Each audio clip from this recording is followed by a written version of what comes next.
জুলাই সনদের সুরক্ষায় গণপরিষদ নির্বাচন চায় এনসিপি। নির্বাচিত সংসদের মাধ্যমে বাস্তবায়নের পক্ষে বিএনপি। আইনি ভিত্তি জরুরি বলছেন বিশ্লেষকরা।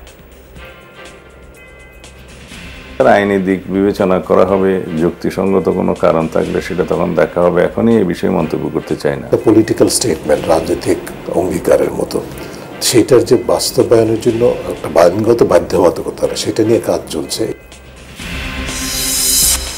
গণতন্ত্র জবাবদিহিতামূলক রাষ্ট্র প্রতিষ্ঠায় নির্বাচনের বিকল্প নেই বললেন তারেক রহমান। স্বৈরাচারের পুনর্জাগরণ ঠেকাতে প্রতিজ্ঞাবদ্ধ বিএনপি। এই দেশকে কোনো চরমপন্থা বা মৌলবাদের অভয়ারণ্য যেন কোনোদিন পরিণত হতে না পারে, সেটিও কিন্তু আমাদের প্রত্যাশা, সেটিও আমাদের লক্ষ্য। খুলনায় এক বছরে ৭৬ হত্যাকাণ্ড, জনমনে বাড়ছে আতঙ্ক। আধিপত্য বিস্তার, মাদক ব্যবসা সহ নানা কারণে তৎপর চরমপন্থীরা বলছে পুলিশ।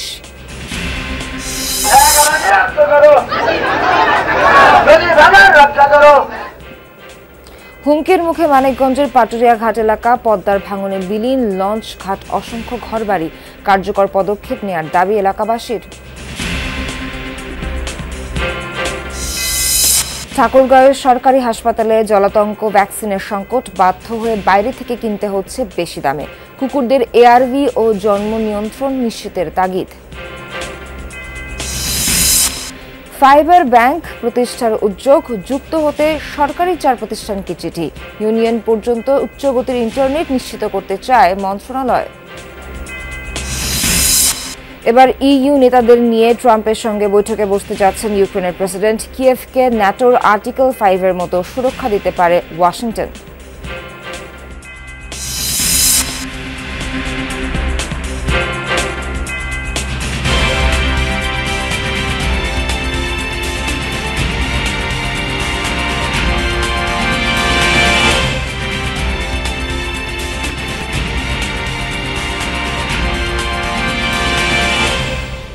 শুভ সকাল, স্বাগত সবাইকে। আমন্ত্রণ যমুনা নিউজে। এতক্ষণ শিরোনাম দেখছিলেন, পুরো খবর জানাবো আমি নাবিলা সোহার।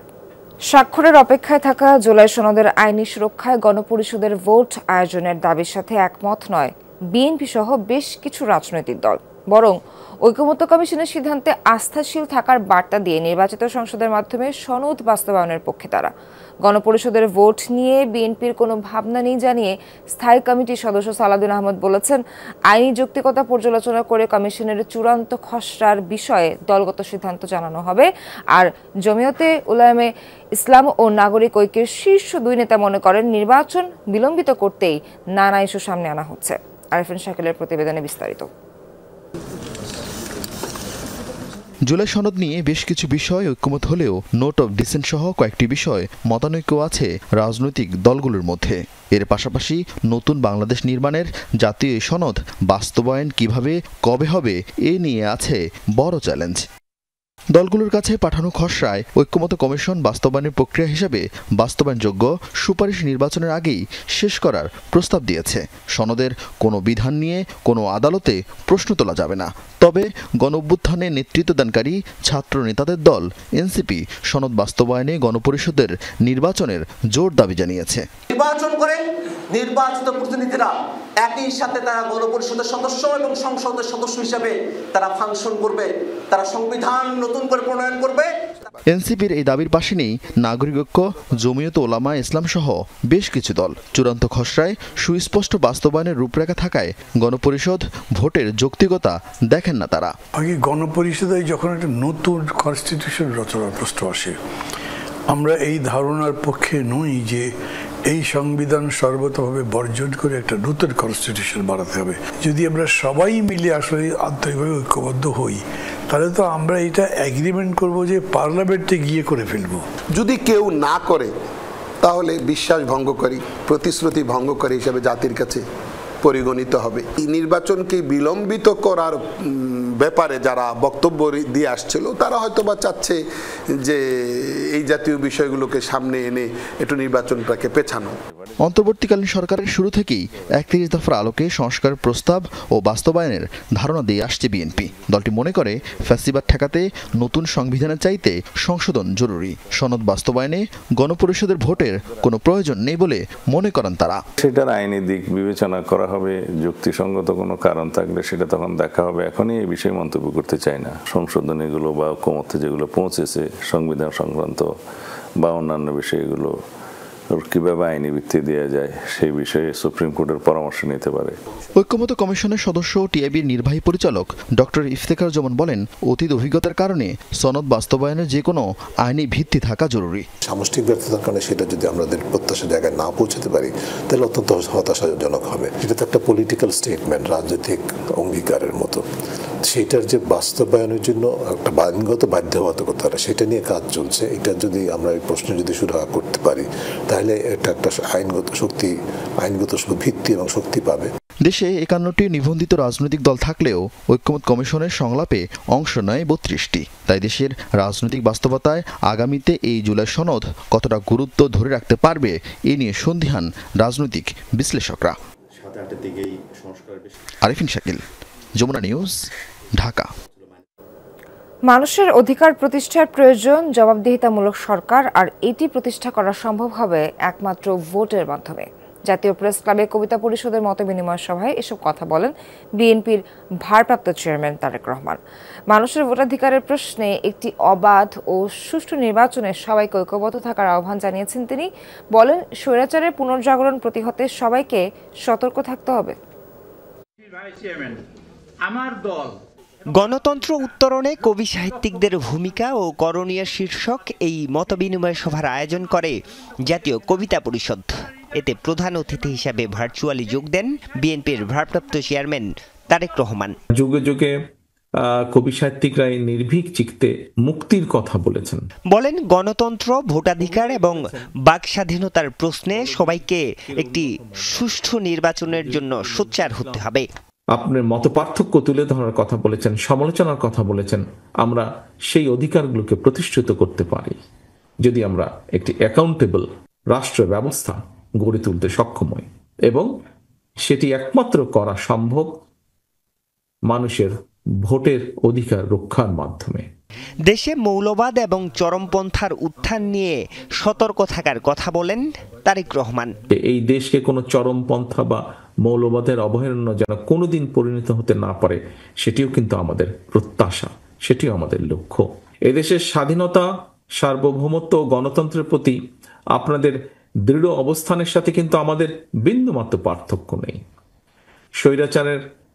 স্বৈরাচারকে বাংলাদেশের মানুষ কিছুদিন আগে বিতাড়িত করেছে, সেই স্বৈরাচারের পুনর্জাগরণ প্রতিহত করতে আমরা প্রতিজ্ঞাবদ্ধ আপনাদেরই মতন। বিশেষ অতিথির বক্তব্যে কবিদের প্রেসার গ্রুপ হিসেবে কাজ করার অনুরোধ জানান বিএনপি নেতা সালাউদ্দিন আহমেদ। যখন মানুষের উপরে গুম, হত্যা এই সমস্ত হয়েছে তখন তাদের কবিতা আর বেরোয়নি। সেই রকম একটি শ্রেণী বাংলাদেশে পয়দা হয়েছিল, তাদের বিরুদ্ধে আপনারা ওই আগ্নেয়গিরির লাভাটা পয়দা করবেন আর জনগণের উদ্দেশ্যে ফুলের সৌরভ দেবেন। আরিফুর রহমান সবুজ, যমুনা নিউজ, ঢাকা। চলতি ডিসেম্বরে নির্বাচনের হলেও আপত্তি নেই জামায়াতে ইসলামীর। তবে তার আগে যেসব বিষয়ে রাজনৈতিক দলগুলোর ঐকমত্য হয়েছে তা বাস্তবায়নের তাগিদ দিয়েছেন সংগঠনটির নেতারা। একই সাথে আবারও দাবি জানান পিআর পদ্ধতিতে নির্বাচনের। জামায়াত আয়োজিত জুলাই সনদের আইনি ভিত্তি ও করণীয় শীর্ষক সেমিনারে এসব কথা বলেন বক্তারা। জুলাই ঘোষণাপত্র ও জুলাই সনদের আইনি ভিত্তি ও করণীয় শীর্ষক সেমিনারের আয়োজন করে জামায়াত ইসলামী। এতে দলটির শীর্ষ নেতাদের পাশাপাশি বিভিন্ন রাজনৈতিক দল ও সুশীল সমাজের প্রতিনিধিরাও অংশ নেন। এ সময় বিভিন্ন দলের নেতারা বলেন, ফ্যাসিবাদ যেন ফিরে না আসে তার জন্য জুলাই সনদের আইনি ভিত্তি জরুরি।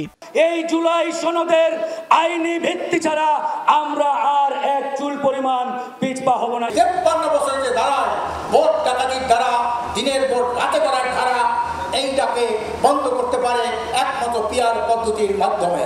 এ সময় জাতীয় নাগরিক পার্টির সদস্য সচিব আখতার হোসেন বলেন, নতুন বাংলাদেশ গড়তে নতুন সংবিধানের বিকল্প নেই। আমরা এতগুলো বিষয়ে সংবিধানের বর্তমান যে টেক্সট তাতে পরিবর্তনের কথা বলেছি, তাতে এই সংবিধান কার্যত আর এক্সিস্টিং থাকে না। আমরা যে বিষয়গুলোতে নতুন বাংলাদেশের জন্য একমত হয়েছি সেই বিষয়গুলোকে যদি টেকসই করতে হয় তাহলে নতুন সংবিধানের বিকল্প নাই। জামায়াতে ইসলামের সেক্রেটারি জেনারেল মিয়া গোলাম পরওয়ার বলেন, জুলাই ঘোষণাপত্র ও সনদের আইনি ভিত্তি না দিয়ে বিদ্যমান কাঠামোয় নির্বাচন দিলে আরেকটি হাসিনার জন্ম হবে।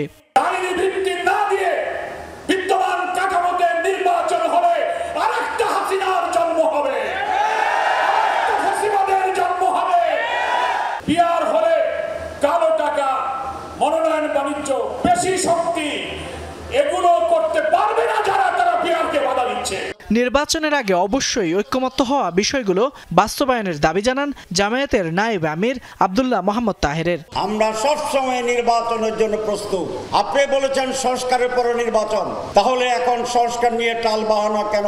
যে ব্যাপারে ঐক্যমত্য হয়েছে সেটি আপনাকে অবশ্যই বাস্তবায়ন করতে হবে নির্বাচনের পূর্বে।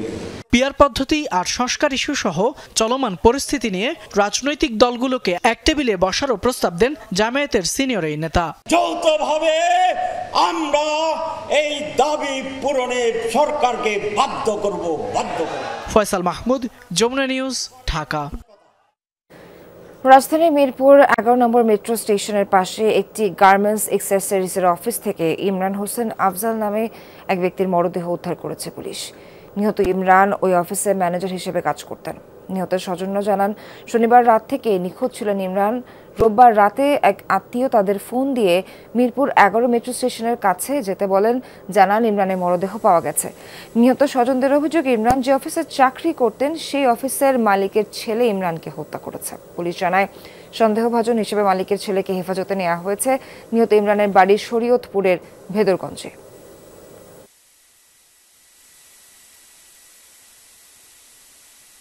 গতকাল রাত থেকে পাওয়া যাচ্ছে না, এখানে একাই থাকতেন। খুব বেশি দিন না, 4-5 মাস হবে ফ্যামিলি পাঠিয়ে দিয়েছে বাড়িতে। আশেপাশের লোকজন বলতেছিল যে মালিকের ছেলে ছিলেন নেশাগ্রস্ত, অস্বাভাবিকভাবে হচ্ছে গিয়ে বদমেজাজি ছিলেন। তো ওই অবস্থায় হচ্ছে গিয়ে কোনো ঘটনা ঘটতে পারে। তো ওই সন্দেহটা আপাত দৃষ্টিতে সবাই ওই মালিকের ছেলেকে দিকে তাকাচ্ছে। খুলনায় একের পর এক হত্যাকাণ্ড আতঙ্ক ছড়াচ্ছে জনমনে। 1 বছরে খুন হয়েছেন 76 জন। হত্যা চেষ্টার ঘটনা রয়েছে অন্তত 10টি। এছাড়া ছিনতাই, ডাকাতি, চাঁদাবাজির মতো অপরাধও বাড়ছে। পুলিশের ভাবনায় নতুন করে চরমপন্থীদের উত্থান।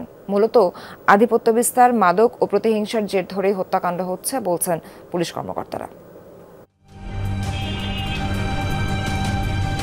দিনে দুপুরে অস্ত্র নিয়ে এই মহড়া খুলনা নগরীতে। জনমনে আতঙ্ক ছড়াতে সন্ত্রাসীদের দাপট যেন বেড়েই চলেছে দিনকে দিন। প্রকাশ্যে কাউকে হত্যা করতেও দ্বিধাবোধ করছে না বেপরোয়া সন্ত্রাসীরা। নগরীর তেঁতুলতলা মোড়ে গত 24 জুন গুলি ও কুপিয়ে হত্যা করা হয় খুলনা বিশ্ববিদ্যালয়ের শিক্ষার্থী অর্ণব কুমার সরকারকে। কি কারণে হত্যাকাণ্ড তা এখনো অজানা পরিবারটির।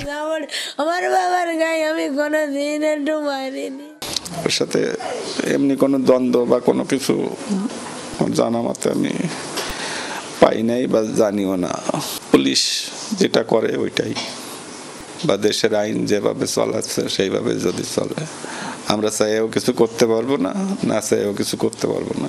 গত 11 জুলাই দুপুরে নিজ বাড়ির সামনে গুলি করে ও পায়ের রক কেটে হত্যা করা হয় সাবেক যুবদল নেতা মাহবুবুর রহমানকে। এর কিছুদিন আগে রূপসার রাজাপুর গ্রামে সন্ত্রাসীদের গুলিতে নিহত হন শেখপাড়া এলাকার বাসিন্দা সাব্বির শেখ।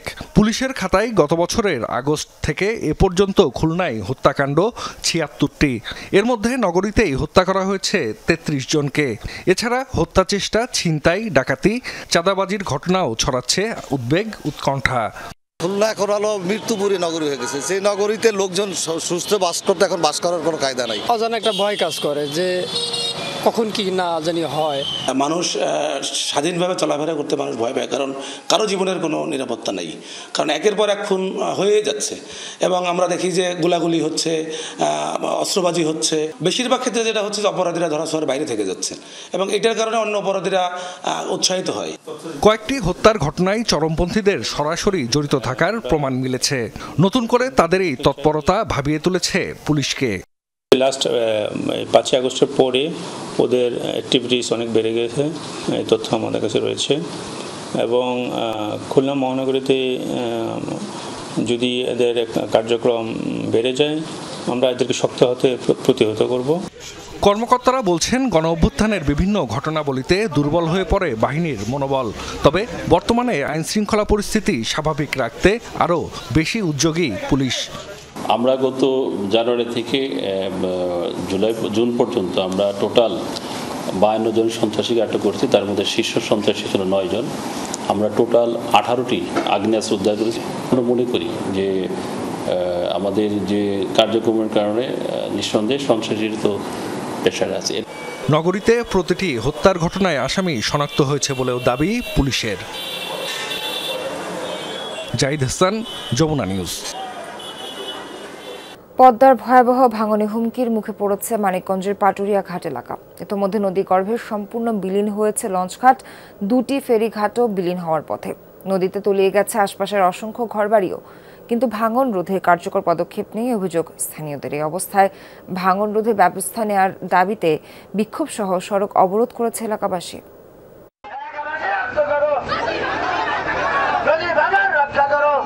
নদী ভাঙন থেকে ভিটেমাটি রক্ষার দাবিতে রাস্তায় নেমেছেন এলাকাবাসী।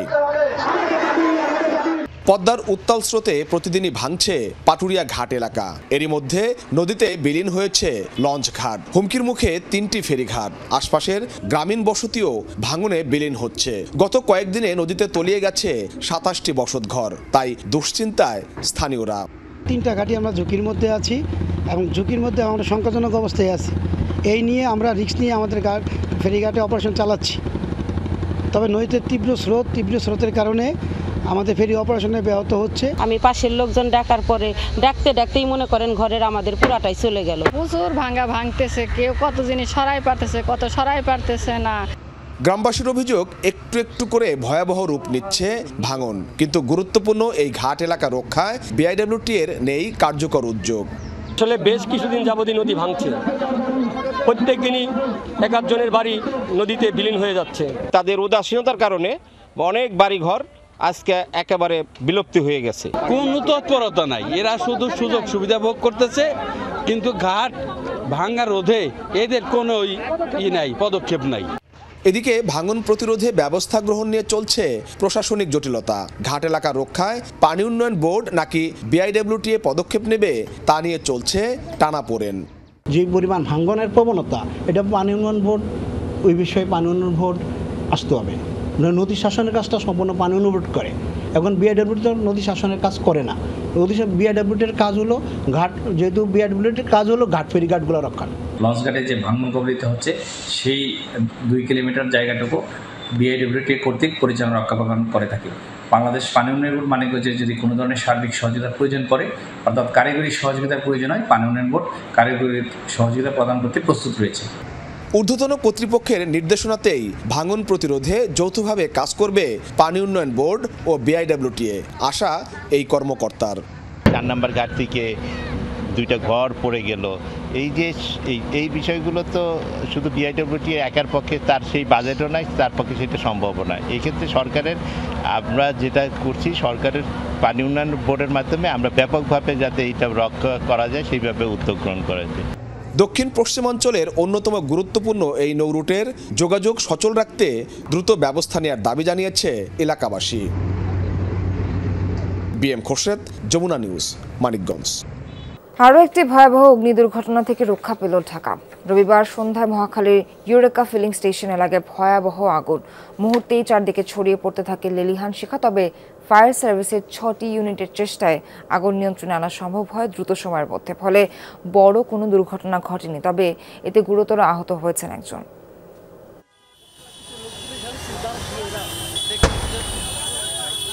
ভয়াবহ আগুন, থেকে থেকে বিস্ফোরণের শব্দ, যার তাপ অনুভূত হচ্ছে কয়েক ফিট দূর থেকেও। রোববার সন্ধ্যা 7:20 দিকে মহাখালীর ইউরেকা ফিলিং স্টেশনের তেলবাহী ট্যাঙ্কারে লাগে এই আগুন। মুহূর্তেই কালো ধোঁয়ায় ছেয়ে যায় চারদিক। বহু দূর থেকেই দেখা মেলে লেলিহান শিখার। এতে আতঙ্ক ছড়ায় জনমনে। গাড়িতে তেলগুলো ঢালতেছিল, ওই সময়ের ভিতর আপনি কোত্থেকে জানেন একটা মাছের কাঠির মতন একটা আগুনে ছিটকে আসছে, আসছে মতো সাথে সাথে ধরে গেছে। মেইনলি আমি ভাবছি হয়তো মানে স্টেশনে আগুন লাগছে, বাট পরে আরেকটু সামনে এসে দেখি কি ট্যাঙ্কে আগুন লাগছে। আমরা গ্যাসের জন্য সিরিয়াল ছিলাম, আমার পিছনে আর 2-3টা গাড়ি ছিল, তখন তাদের ফায়ারটা হচ্ছে, তখন আমরা সাথে সাথে সরে গেছি। মূলত সন্ধ্যায় তেলের ট্যাঙ্কার থেকে অকটেন আনলোড করা হচ্ছিল। এই সময় অসাবধানতাবশত লাগে এই আগুন।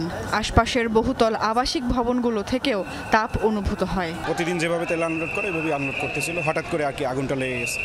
তো লাগার পরে পুরো গাড়িতে ছড়াই গেছে।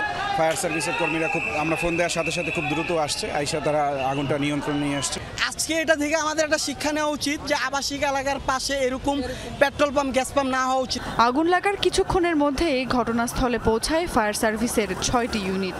পানি ও ফোমের মাধ্যমে প্রায় 20 মিনিটের চেষ্টায় আগুন নিয়ন্ত্রণে আনেন তারা। ঘটনাস্থলে আসে বিমান বাহিনীর 2টি অগ্নি নির্বাপক গাড়িও। ফায়ার সার্ভিস কর্মীরা আগুন নির্বাপন করে ফেলেছেন। পরবর্তী যেই সচেতনতামূলক কর্মকাণ্ডগুলো আছে, যেমন আরও গাড়িটি ঠান্ডা করা সহ অন্যান্য যেই বিষয়গুলো, সেগুলো তারা করছেন। আমাদের যে এক্সপার্ট ফায়ার ফাইটার এবং দেশে বিদেশে যারা প্রশিক্ষিত তেলের আগুন নিয়ে কাজ করছে এবং ট্রেনিং নিয়ে আসছে, তারা সহ আমরা আগুনটা উইথিন 10 মিনিটসের মধ্যে আমরা আগুনটা নিয়ন্ত্রণ আনতে সক্ষম হয়েছি। এ ঘটনায় পেট্রোল পাম্পের একজন নিরাপত্তা কর্মী গুরুতর আহত হয়েছেন। এরই মধ্যে তাকে নেওয়া হয়েছে ঢাকা মেডিকেল কলেজ হাসপাতালে। সুমাইয়া ঐশী, যমুনা নিউজ, ঢাকা। ছাত্র সংসদ নির্বাচনের দাবিতে রোকেয়া বিশ্ববিদ্যালয়ের অনশনকারী শিক্ষার্থীদের মধ্যে 2 জন অসুস্থ হয়ে পড়েছেন। রোববার রাতে অনশন করা অবস্থায় অসুস্থ হয়ে পড়েন সমাজ বিজ্ঞান বিভাগের 16 ব্যাচের জাহিদ হাসান জয় আর দুর্যোগ ব্যবস্থাপনা বিভাগের 14 ব্যাচের শিক্ষার্থী মাহিদুল ইসলাম মাহিদ। পরে সহপাঠীরা চিকিৎসক এনে তাদের স্যালাইন দেওয়ার ব্যবস্থা করেন। কিছুক্ষণ পরই তাদের দেখতে আসেন ভিসি শওকত আলী সহ প্রশাসনের কর্মকর্তারা। এ সময় ছাত্র উপদেষ্টা বলেন, শিক্ষার্থীরা অনশনে বসায় ভিসি নিজেও কিছু খাননি, তাই প্রেশার লো হয়ে তিনি অসুস্থ হয়ে পড়েন।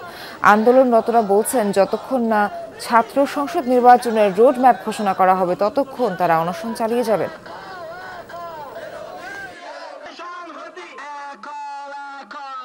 দাবিগুলো না মানা পর্যন্ত আমরা অনশন ভাঙছি না। তার মধ্যে আমাদের দাবিগুলো হচ্ছে 25শে সেপ্টেম্বরের মধ্যে নির্বাচন, অনতিবিলম্বে বেগম রোকেয়া বিশ্ববিদ্যালয় ছাত্র সংসদ বিশ্ববিদ্যালয় আইনে গেজেটভুক্ত করে বিশ্ববিদ্যালয়ের সুনির্দিষ্ট রোডম্যাপ দেওয়া হোক। যতদিন পর্যন্ত না সেটি করা হচ্ছে ততদিন পর্যন্ত আমরা এখানে রাজপথেই থেকে যাব। প্রধান চাওয়া ছিল এই ক্যাম্পাসে ছাত্র সংসদ দিতে হবে, কিন্তু আমরা 1 বছর পার হওয়ার পরে এখন পর্যন্ত কোনো ছাত্র সংসদে দেখা পাইনি। ঠাকুরগাঁওয়ে আতঙ্কের নতুন নাম জলাতঙ্ক। তবে সরকারি হাসপাতালে রোগীর তুলনায় নেই প্রয়োজনীয় ভ্যাকসিন। বাধ্য হয়ে বাইরে থেকে কিনতে হচ্ছে র্যাবিসের টিকা, যার দাম অনেক বেশি। হাসপাতাল কর্তৃপক্ষ বলছে, প্রতিষেধকের চাহিদাপত্র অনুযায়ী সরবরাহ পেলে আসবে সমাধান। পাশাপাশি কুকুরদেরও ভ্যাকসিন আর জন্ম নিয়ন্ত্রণ নিশ্চিতের তাগিদ স্থানীয়দের। 250 শয্যা বিশিষ্ট ঠাকুরগাঁও জেনারেল হাসপাতাল প্রতিদিন কমপক্ষে 1.5 থেকে 200 রোগী যান কেবল জলাতঙ্কের টিকা নিতেই। ঠাকুরগাঁওয়ের পথঘাটে দিন দিন বাড়ছে কুকুরের সংখ্যা। প্রায় আক্রমণের শিকার হচ্ছেন শিশু থেকে বৃদ্ধ নানা বয়সী মানুষ। বিনামূল্যে জলাতঙ্কের টিকা পেতে সরকারি হাসপাতালগুলোই ভরসা। তবে সেখানেও বিপত্তি, হাসপাতালে মিলছে না চাহিদা মাফিক প্রতিষেধক। দেখতে যাচ্ছি তখন কুকুরটাই পাশে যাচ্ছে, আমার স্বামী একটা লাঠি নিয়ে পিটাইতে গেছে, কুকুরটা উপরে আসে আক্রমণ করে একেবারে হাত পাও তামান পিটি সব কামড়ে শেষ করে একবারে মানুষের উপর জান দিয়ে চড়তেছে। এখন এলাকার মানুষ তো অনেকে আতঙ্কিত, মানুষ অনেকে ভয় করে বাড়ি থেকে বাইরে হয় না। সংকটের কারণে বাইরের ফার্মেসি থেকেই রোগীদের কিনতে হচ্ছে টিকা। প্রয়োজনীয় 3টি টিকার জন্যই গুনতে হচ্ছে 3000 টাকা। প্রান্তিক বা সীমিত আয়ের মানুষের জন্য যা বেশ ব্যয়বহুল। বাধ্য হয়েই অনেকেই দ্বারস্থ হচ্ছেন কবিরাজের। পিছন থেকে আসে পায়ে আর মুখে একটা কুকুর এসে কামড় দিল। ভ্যাকসিন যে যায় দেখতেছি ওখান থেকে 2টা ভ্যাকসিন দিল আমাকে। পরে আমাকে বলতেছে এই 2টা আবার কিনে আনতে হবে। বলতেছে যে আপনারা বাইরে ভ্যাকসিন কিনেন, হ্যাঁ কিনে, আমাদের এখানে কোনো ভ্যাকসিন নাই। 3টা ভ্যাকসিন দিতে হবে 3000 টাকা, একটা ভ্যাকসিন 1000 করে বাইরে ওরা নিচ্ছে।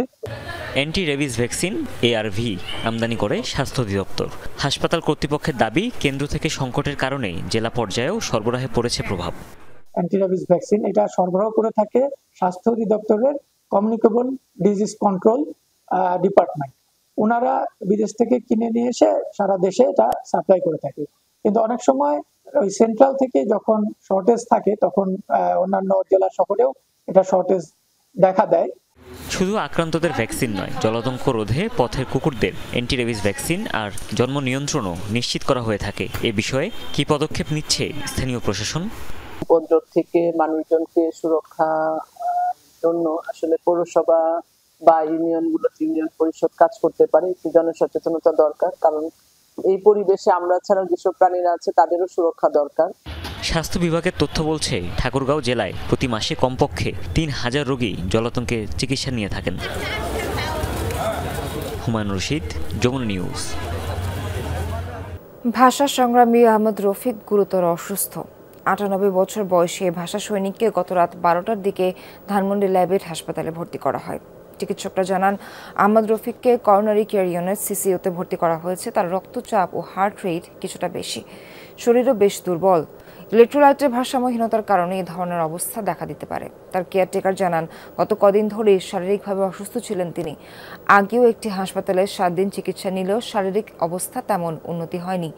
২০০৬ সালে স্ত্রীর মৃত্যুর পর থেকে নিঃসন্তানে ভাষা সংগ্রামী কেয়ারটেকার ও গাড়ি চালককে নিয়ে বসবাস করছেন রাজধানীর ইস্কাটনে।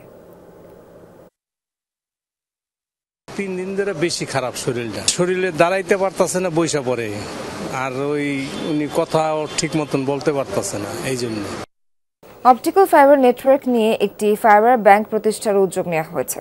এটি হবে সফট কনসোর্টিয়াম, যেখান থেকে প্রাইস এবং ডিস্টেন্স কম্পিটিশন করে যে কেউ ফাইবার নিয়ে ব্যবহার করতে পারবে। এতে রাজস্ব ভাগাভাগি হবে। অভিযোগ উঠেছে, মোবাইল অপারেটরদের DWM যন্ত্রপাতি আমদানির অনুমতির মাধ্যমে ফাইবার ব্যাংক ব্যবসাকে হুমকির মধ্যে ফেলে দিয়েছে।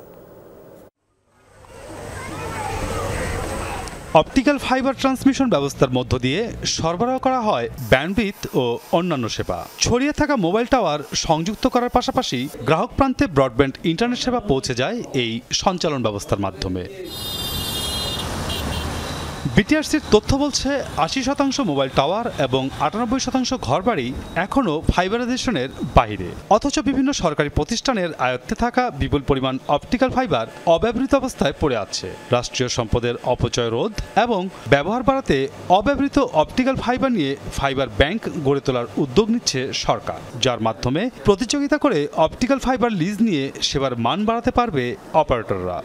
অব্যবহৃত ফাইবারগুলো নিয়ে একটা সফট একটা কনসোর্টিয়াম হবে। এই কনসোর্টিয়ামের কাছে যদি কাস্টমার চায়, তাহলে সে কম্পিউটার অ্যানালাইসিস করে দেখবে, সফটওয়্যার অ্যানালাইসিস করে দেখবে যে কোথায় নিয়ারেস্ট ফাইবার আছে। সেই নিয়ারেস্ট ফাইবার দিয়ে সে এন্ড মাইল করে ওখানে সংযোগ দিবে। এটা BTCL হতে পারে, PGCB হতে পারে, BCC হতে পারে বা রেল হতে পারে। আমি মনে করি যে এইভাবে আমার ফাইবারের ব্যবহারটা সুন্দর হবে। অপারেটরদের DWDM যন্ত্রপাতির আমদানি এবং অ্যাক্টিভ শেয়ারিংয়ের অনুমতি দিয়ে সরকার নিজেই ফাইবার ব্যাংক বা কমন নেটওয়ার্কের ব্যবসাকে হুমকির মধ্যে ফেলে দিয়েছে, এমন অভিমত NTTN অপারেটরদের। এটা যদি সবাই ব্যবহার করে, সব অপারেটররা, সবার জন্যই সাশ্রয়ী হবে। সো ওইটা যদি আপনি কম্প্রোমাইজ করে ফেলেন, অ্যাক্টিভ শেয়ারিং সবাইকে দেন, ডেফিনেটলি এটা ওই কনসেপ্টটা থেকে আপনি নিজেই পিছনে চলে আসছেন। সরকারি 4 প্রতিষ্ঠানের ৭৮,০০০ কিলোমিটারের বেশি ফাইবার অপটিক নেটওয়ার্কের 40%ই অব্যবহৃত অবস্থায় পড়ে আছে। ফাইবার ব্যাংকের আওতায় এই 40% অব্যবহৃত অবকাঠামো কাজে লাগিয়ে ইউনিয়ন পর্যন্ত উচ্চগতির ইন্টারনেট নিশ্চিত করতে চায় টেলিযোগাযোগ মন্ত্রণালয়। অব্যবহৃত সম্পদ হিসাবে এই ফাইবার নেটওয়ার্কটা একটা অমূল্য সম্পদ। যেখানে দেশের ৮০% মোবাইল টাওয়ার এখনও ফাইবারাইজেশনের বাইরে, যেখানে তাদের ৯৮% ঘরবাড়ি এখনও ফাইবারাইজেশনের বাইরে, সেখানে আমরা অমূল্য সম্পদ ফাইবার নিয়ে বসে আছি। যে যেভাবে যেখানে খুশি, যার যেখানে সুবিধা হয়, প্রাইস এবং ডিস্টেন্স কম্পিটিশন করে সেখান থেকে ফাইবার নিয়ে সে ফাইবারটা ব্যবহার করবে এবং এখানে রেভিনিউ ভাগাভাগি হবে। NTTN অপারেটরদের জন্য বিশাল অঙ্কের ব্যাংক গ্যারান্টি সহ আছে কঠিন সব শর্ত। বিপরীতে নিয়মনীতির বেড়াজাল থেকে অনেকটাই মুক্ত সরকারি প্রতিষ্ঠানগুলো। ফাইবার ব্যাংকের মাধ্যমে বেসরকারি NTTN অপারেটরদের প্রতি বৈষম্যের অভিযোগ সংশ্লিষ্টদের। এটা একটা সিরিয়াস কাইন্ড অফ ডিসক্রিমিনেশন হয়ে যাচ্ছে আমাদের, যারা এই অব্লিগেশন ফুলফিল করে কান্ট্রি ওয়াইড নেটওয়ার্কটা বানিয়েছি। ও এখন যেখানে যেখানে দরকার সেখানে ওর গ্রিড থেকে গ্রিড লাইন এক্সপেনশন না হলেও ফাইবার নেটওয়ার্কটা এক্সপেনশন করে নিতে পারবে উইদাউট এনি ডিটেল অব্লিগেশন। এটা একটা সিরিয়াস কাইন্ড অফ বৈষম্য আমার কাছে মনে হয়। ফাইবার ব্যাংকে যুক্ত হতে এরই মধ্যে সরকারি 4 প্রতিষ্ঠানকে আনুষ্ঠানিক চিঠি দিয়েছে ডাক ও টেলিযোগাযোগ মন্ত্রণালয়। মাসুদুজ্জামান রবিন, যমুনা নিউজ, ঢাকা। চট্টগ্রামে পিকআপ কাভার্ড ভ্যান সংঘর্ষে ৫ জন নিহত হয়েছে। ভোরে আকবর শাহের সিটি গেট এলাকায় দুর্ঘটনা ঘটে। স্থানীয়রা জানায় মাছ সংগ্রহের জন্য ফিশারি ঘাট যাচ্ছিল পিকআপটি। বেপরোয়া গতির কারণে নিয়ন্ত্রণ হারিয়ে দাঁড়িয়ে থাকা একটি কাভার্ড ভ্যানের পেছনে ধাক্কা দেয় পিকআপটি। ঘটনাস্থল থেকে ৩ জনের মরদেহ উদ্ধার করে ফায়ার সার্ভিসের কর্মীরা। দুর্ঘটনায় আহতদের হাসপাতালে নেওয়া হলে চিকিৎসক আরও 2 জনকে মৃত ঘোষণা করেন। নিহতদের মধ্যে 3 জনের নাম পরিচয় জানা গেছে। তারা হলেন রনি, আকাশ ও অজিত দাস। বাকি 2 জনের পরিচয় শনাক্তে কাজ চলছে। পিকআপটা এই ফিশারি ঘাট যাওয়ার সময় এই মেঘনা গ্রুপের পাশে এই কভার ভ্যান দাঁড়ানোর গাড়ির সাথে মানে ব্রেক নিয়ন্ত্রণ হারিয়ে ডাইরেক্ট ওনাকে কি গাড়িটা মাইরা দিচ্ছে। জন্য ফিজিক্যাল যাচ্ছে এই অবস্থায় গাড়িটা আরেকটা গাড়ি দাঁড়ানো ছিল, গাড়ি ও মাইরা সব কিছু গিয়ে। দর্শক, এই বিষয়ে আরো জানাতে যুক্ত হচ্ছেন সহকর্মী মামুনুর রশিদ অভি। অভি, কি কারণে এই দুর্ঘটনাটা ঘটলো একটু বিস্তারিত জানতে চাই আপনার কাছে। আর নিহত বাকি 2 জন যারা আছেন তাদের কি পরিচয় জানা গেছে কিনা, স্বজনরা কেউ এসে পৌঁছেছে কিনা, একটু বিস্তারিত জানাবেন। সোহার, ঘটনাটি ঘটে মূলত 4:45টায়, অর্থাৎ একেবারে ভোরবেলায় ঘটে। আমরা যেই আমার পেছনে যে ছোট পিকআপ ভ্যানটি দেখছেন, এটি মূলত ভাটিয়ারি থেকে সেটি ফিশারি ঘাট যাচ্ছিল। সেই সময়ে তাদের যে গতি সেটি অতিরিক্ত গতি ছিল। স্থানীয়রা বলছিলেন প্রতিদিনই আসলে সকালবেলা অর্থাৎ ভোরবেলায় যে সমস্ত মাছবাহী বা ট্রাক বা ছোট পিকআপগুলো সেগুলো অতিরিক্ত বেপরোয়া গতির কারণে কিন্তু আজকের এই দুর্ঘটনাটি ঘটে। এটি নিয়ন্ত্রণ হারিয়ে সামনে থাকা একটি কাভার্ড ভ্যানকে ধাক্কা দেয়। ফলে ঘটনাস্থলে কিন্তু 3 জন নিহত হন এবং বাকি 2 জন হাসপাতালে গেলেই কর্তব্যরত চিকিৎসক তাদেরকে মৃত ঘোষণা করে। এখন পর্যন্ত 5 জনের নিহত হবার ঘটনা ঘটেছে এবং 3 জন শনাক্ত হয়েছে, নাম পরিচয় 2 জন তাদের এখন পর্যন্ত শনাক্ত হয়নি। এর মধ্যে তাদের মরদেহগুলো চট্টগ্রাম মেডিকেল কলেজ হাসপাতালে পাঠানো হয়েছে। সেখানে আসলে স্বজনরা অনেকেই এসেছেন, আমরা সেখানে গেলেই বিস্তারিত পরে জানাতে পারবো। তবে এখানকার যারা স্থানীয়রা রয়েছেন তারা বলছিলেন এই প্রতিদিনই কিন্তু এই সমস্ত ফিশারি ঘাটে যাওয়ার জন্য এই মিনি ট্রাকগুলো অর্থাৎ মিনি পিকআপগুলো তারা যায়। তাদের অতিরিক্ত গতির কারণেই এই দুর্ঘটনাটি ঘটে। শুধু আজকের ঘটনাটি নয় এবং প্রতিদিনই কোনো না কোনো ছোটখাটো দুর্ঘটনা ঘটে থাকে। তবে এই যে আজকের দুর্ঘটনা সেটি একবারে ব্যাপক আকার হওয়ার কারণে কিন্তু নিহতের সংখ্যা অনেক বেশি, এখন পর্যন্ত 5 জন বলা যায়। সোহার, সবশেষ তথ্য দিচ্ছিলেন, ধন্যবাদ আপনাকে। জুট ব্যবসার নিয়ন্ত্রণ আর আধিপত্য বিস্তারের জেরে নরসিংদীতে বিএনপির 2 গ্রুপের মধ্যে সংঘর্ষ হয়েছে। গুলিবিদ্ধ সহ আহত মোট 5 জন। রোববার সন্ধ্যা থেকে রাত 11:30 পর্যন্ত দফায় দফায় সংঘর্ষ হয়। পুলিশ জানায় 5 আগস্টের পর থেকেই আধিপত্য বিস্তার ঘিরে পাঁচতোনা ইউনিয়ন বিএনপি সহ সভাপতি লালু মিয়া আর স্থানীয় বিএনপি কর্মী মোসাদ্দেক হোসেনের মধ্যে বিরোধ চলছে। গতরাতে জুট ব্যবসার নিয়ন্ত্রণ ঘিরে মোসাদ্দেকের এক সমর্থককে মারধর করে লালু মিয়ার লোকজন। এর জেরে দফায় দফায় সংঘাতে জড়ায় দুপক্ষ। এ সময় গোলাগুলির ঘটনাও ঘটে। গুলিবিদ্ধ হয় 2 জন। এছাড়া হাতবোমা নিক্ষেপ করা হয় পুলিশের গাড়িতেও। আবারও ইসরায়েলি হামলার শিকার হলো ইয়েমেন। টার্গেট করা হয়েছে রাজধানী সানার কাছাকাছি একটি বিদ্যুৎ কেন্দ্র। স্থানীয়রা জানিয়েছে পরপর 2টি বিস্ফোরণের বিকট আওয়াজ শোনা গেছে হাইজাজ পাওয়ার প্ল্যান্টে। হামলায় ব্যাপকভাবে ক্ষতিগ্রস্ত হয়েছে বেশ কয়েকটি জেনারেটর। জরুরি বাহিনীর তৎপরতায় দ্রুতই নিয়ন্ত্রণে আসে আগুন। ইসরায়েলি সেনাবাহিনীর দাবি ইয়েমেনের সশস্ত্র গোষ্ঠী হুতির ঘাঁটি হিসেবে ব্যবহৃত হচ্ছিল ওই কেন্দ্রটি। বিদ্রোহী গোষ্ঠীটির ছোড়া রকেট ও ড্রোন হামলার জবাবে পাল্টা মিসাইল ছোড়া হয়েছে বলে বিবৃতি দেয় তেল আবিব, যদিও হুতিদের হামলার কোনো খবর পাওয়া যায়নি। গাজা ইস্যুতে নেতানিয়াহু প্রশাসনের পরিকল্পনার বিরুদ্ধে দেশ জুড়ে ধর্মঘট পালিত হলো ইসরায়েলে। গণবিক্ষোভে উত্তাল হলো রাজধানী তেল আবিব।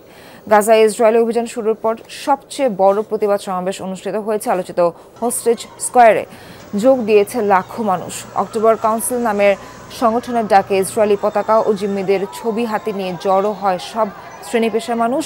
হামাসের হাতে জিম্মি ইসরায়েলিদের মুক্তি ও গাজায় চলমান অভিযান বন্ধের দাবি জানান তারা। মূল সড়ক অবরোধ করে চলে মিছিল, স্লোগান। বন্ধ ছিল অফিস, শিক্ষা প্রতিষ্ঠান। প্রধানমন্ত্রী বেনিয়ামিন নেতানিয়াহুর বাসভবনের উদ্দেশ্যে রওনা দিলে নিরাপত্তা কর্মীদের বাধার মুখে পড়েন বিক্ষোভকারীরা। আটক করা হয় অন্তত 40 জনকে। জেরুজালেম, হাইফা সহ অন্যান্য শহরেও প্রায় 300 স্থানে ছড়িয়েছে বিক্ষোভ। ওভাল অফিসের তিক্ত অভিজ্ঞতার পর এবার ইউরোপীয় নেতাদের সঙ্গে নিয়ে মার্কিন প্রেসিডেন্টের সঙ্গে বৈঠকে বসতে যাচ্ছেন ইউক্রেনের প্রেসিডেন্ট ভলোদিমির জেলেনস্কি। আজ হোয়াইট হাউসে অনুষ্ঠিত হবে বহুল প্রত্যাশিত বৈঠকটি। অংশ নেবেন ব্রিটেন, ফ্রান্স, জার্মানি, ইতালি সহ ন্যাটো এবং ইইউ নেতারা। আলোচনায় কিয়েভকে ন্যাটোর আর্টিকেল 5 এর মতো সুরক্ষা দিতে পারে Washington. Your country is in big trouble. Can I Wait a answer? minute. No, Can you've I done a lot answer? of talking. Your country is in big trouble. I know. You're not winning. I know. You're not winning this. শেষবার white house ভ্রমণের তিক্ত অভিজ্ঞতা নিশ্চয়ই ভোলেননি ইউক্রেনের president Volodymyr Zelensky. চুক্তি তো হয়নি, মেলেনি যথাযথ সম্মানটুকুও। মার্কিন প্রেসিডেন্ট এবং ভাইস প্রেসিডেন্টের প্রশ্নমানে জড়িয়ে খেই হারিয়ে ফেলেন জেলেনস্কি। ইতিহাসে আর কখনো এভাবে কোনো রাষ্ট্রপ্রধানকে বোধহয় অপমানিত হতে হয়নি ওভাল অফিসে। ওয়াশিংটনে সেই উত্তপ্ত বাক্য বিনিময়ের পর এবারই প্রথম ডোনাল্ড ট্রাম্পের সঙ্গে সাক্ষাৎ করতে যাচ্ছেন ইউক্রেনের প্রেসিডেন্ট। তবে এবার তিনি একা নন, সঙ্গে থাকবেন ইউরোপীয় নেতারা। নিউ ইয়র্ক টাইমসের দেয়া তথ্য বলছে মার্কিন এবং ইউক্রেনীয় রাষ্ট্রপ্রধানের বৈঠকে উপস্থিত থাকবেন আরও এক ঝাঁক পশ্চিমা নেতা। এ তালিকায় প্রথমেই থাকছেন ব্রিটিশ প্রধানমন্ত্রী Keir Starmer, German chancellor Friedrich Merz এবং ফরাসি প্রেসিডেন্ট ইমানুয়েল ম্যাক্রো। অবশ্য জেলেনস্কিকে সঙ্গ দিতে এবার নাম লিখিয়েছেন ন্যাটো প্রধান মার্ক রুটে এবং ইউরোপীয় ইউনিয়নের president Ursula von der Leyen. এছাড়াও উপস্থিত থাকবেন ইতালিয়ান প্রধানমন্ত্রী জর্জিয়া মেলোনি। আমাদের উদ্দেশ্য সংঘাত নিরসনে এই মুহূর্তে ইউরোপ এবং ইউক্রেনের মাঝে একতা তৈরি করা। কে শান্তির পক্ষে, কে আন্তর্জাতিক আইনের পক্ষে তা পুনরায় নিশ্চিত করা। যদি রাশিয়ার কাছে দুর্বল হই তাহলে ইউক্রেন তো বটেই, তা আমাদের ওপরও প্রভাব ফেলবে। জোটভুক্ত না হলেও ধারণা করা হচ্ছে এবারের বৈঠকে কিয়েভকে আর্টিকেল 5 এর মতো সুরক্ষা দিতে পারে ন্যাটো, যার অর্থ রাশিয়া বা অন্য কোনো বহিঃশত্রু ইউক্রেনে আক্রমণ করলে এর সমন্বিত এবং সশস্ত্র হামলার মধ্য দিয়ে জবাব দিতে পারবে ন্যাটো জোট। অনিক রহমান, যমুনা নিউজ।